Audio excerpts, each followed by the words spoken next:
Welcome back to Nightly Nonsense, where we make some sense out of the nonsense. And listen, there already is here, a bunch of nonsense that's coming. But the nonsense that's coming our way, the Bible tells us, is deadly in nature. The end is near.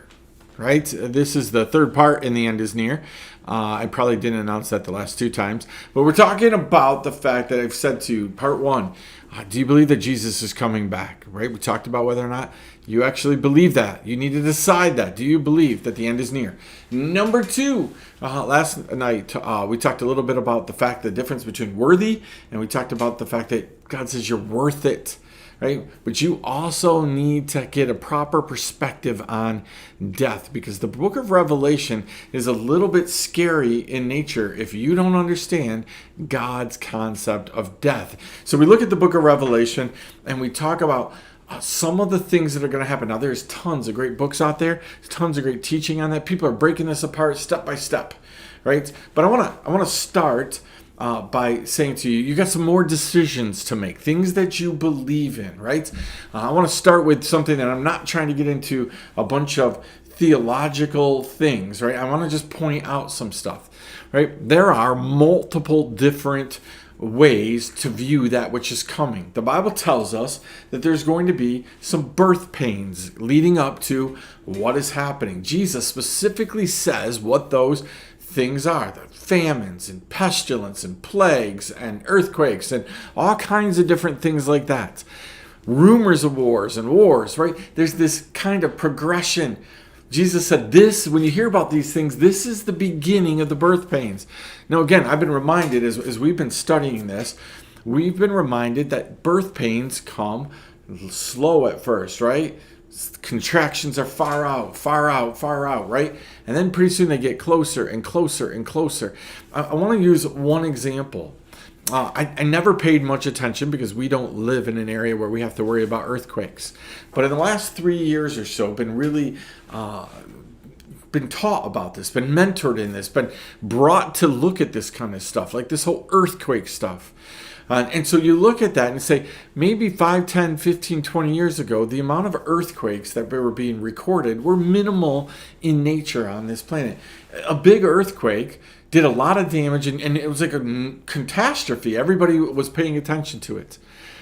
Now, as we're going, do you know every day there are constant 5 and 6 point earthquakes all over this world? They're becoming more and more and more and more, and now they're getting bigger. We just saw the one in Turkey. We've seen big ones in New Zealand. We've seen them all over the place, right? And so we're starting to pay attention. And what I'm not looking at it to dissect earthquakes. I didn't do well in science because I don't care, right?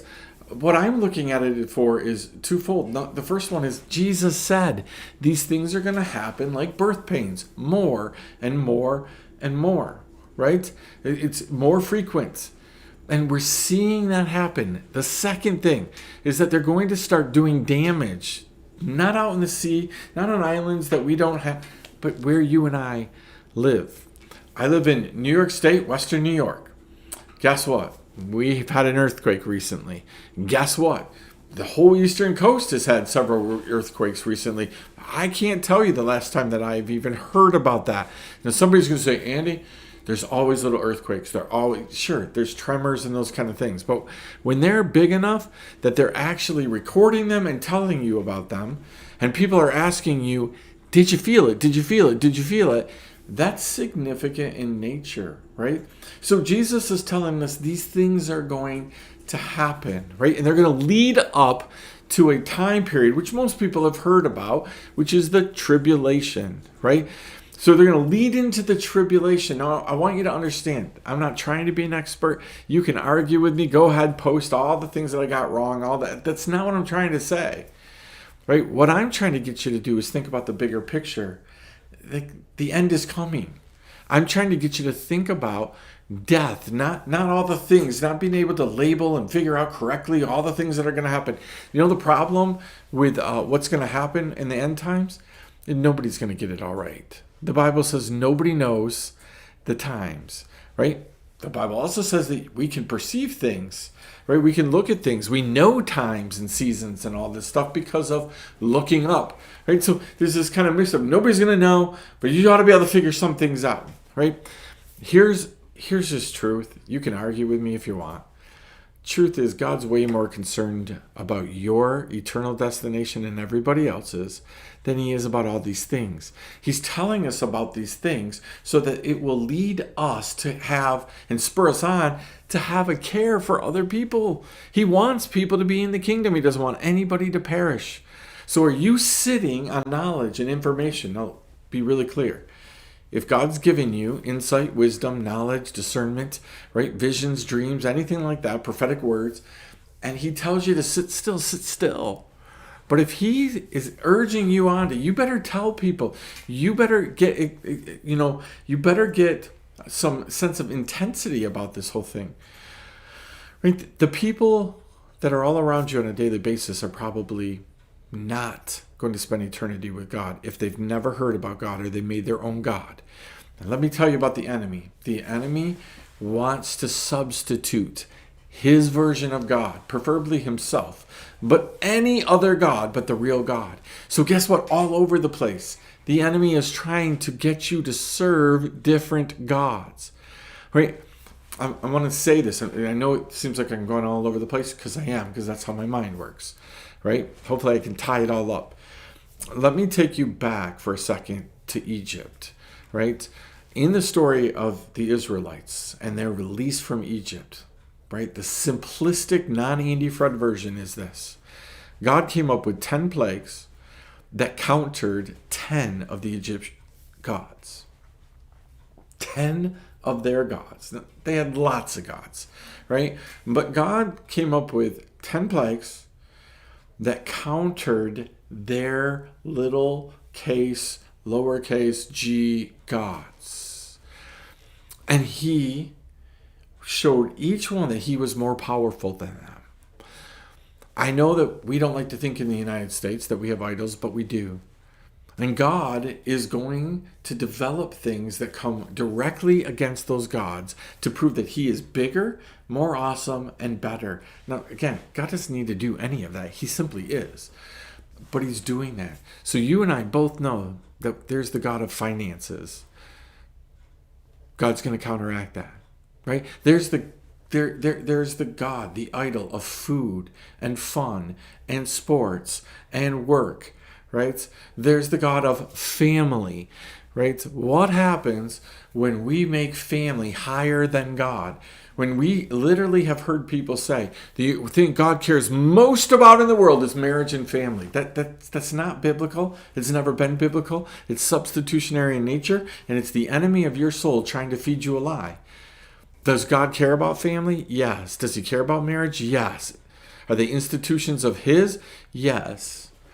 But does he say your family is above him?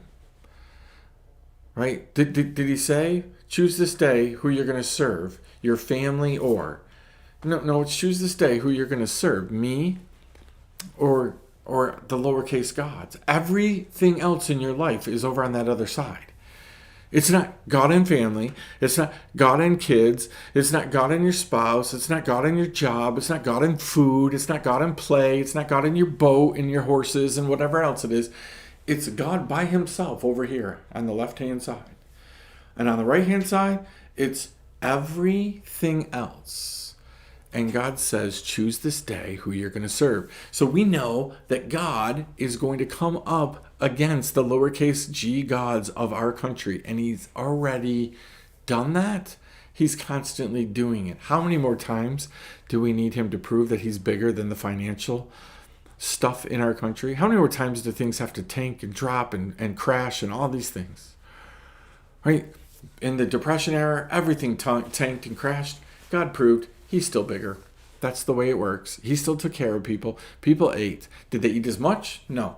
Did they struggle? Yes. Did they have to sacrifice? Yes. Did people die? Yes. But we've already talked about this. Do you know that God's whole goal in life isn't to keep you alive? His whole goal in life is for you to get to him. And there's only one way to get to him, by the way, and that's dying. So guess what? God doesn't care about all these things the way that you and I care about, right? So we're going to enter a period of time where all of these things are going to be ramped up. I just gave you the example of the earthquakes, but what about tornadoes? What about hurricanes? What about, right, flooding? What about pestilence, right? What about plagues? What about all these different things? They're all ramping up. They've been talking for the last 3 or 4 years about food shortages in our country. Do you think they're just talking to try to scare people? We went through the coronavirus time. We saw people without food. We know these things are going to happen. So again, these things are coming. I'm going to end with this. So it'll be controversial. You can go chew on it and tell me whether I'm wrong or right. The church for all these years has preached that, you know what? The rapture is coming before any of this stuff happens. So we're going to get out of here. We're never going to have to experience any of this stuff. Let me tell you categorically that's wrong, right?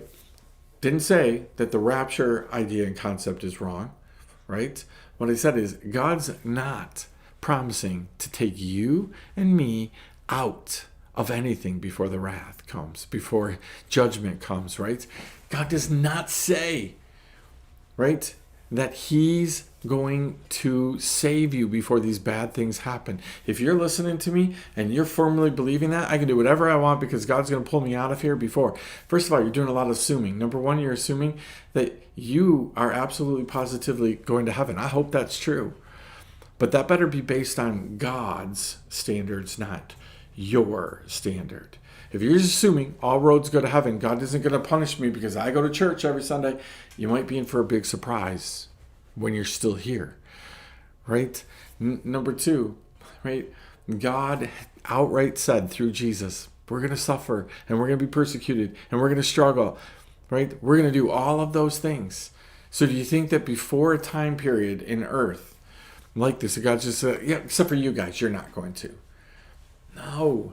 Right? Do not count on being raptured out before all the bad things happen. Right? I want you to think about that for a few minutes. We'll see you again next time. Nightly Nonsense.